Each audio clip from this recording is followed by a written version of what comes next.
Setelah menuai kritik publik, pemerintah Yordania dalam pernyataan resminya menyebut tindakan penjatuhan drone dan rudal Iran sebenarnya diambil demi melindungi warga lokal. Kami mencegat rudal dan drone karena ini mengancam warga kami dan wilayah-wilayah yang populasinya banyak. Demikian bunyi pernyataan itu. Serpihan dari target-target yang dihancurkan jatuh di sejumlah tempat di Yordania tetapi tidak menimbulkan korban. Pemerintah Yordania juga mengatakan pasukan kami akan melindungi Yordania ke depannya untuk menghalau serangan apapun dari negara manapun demi melindungi negara, warga, bentangan udara, dan wilayah. Menurut laporan dari kantor berita resmi Iran, Korps Garda Revolusi Iran atau IRGC, Iran mengatakan bahwa mereka mengawasi gerak-gerik Yordania saat serangan terhadap negara Zionis Israel terjadi.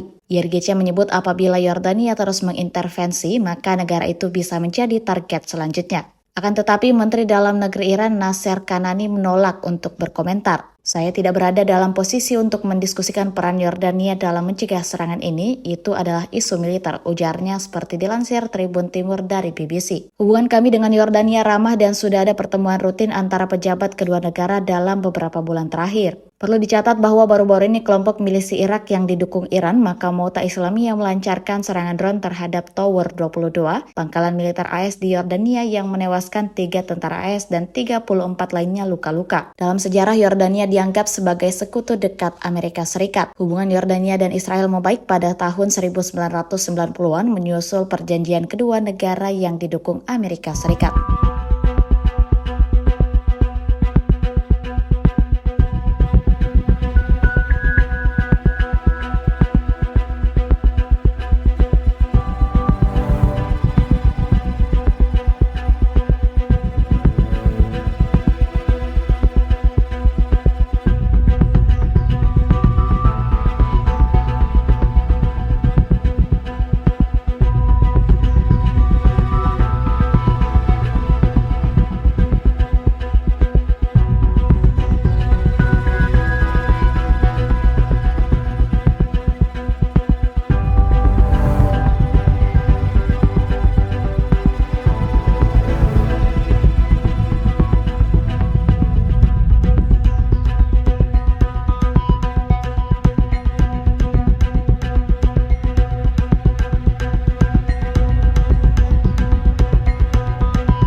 Download Tribun X sekarang, menghadirkan lokal menjadi Indonesia.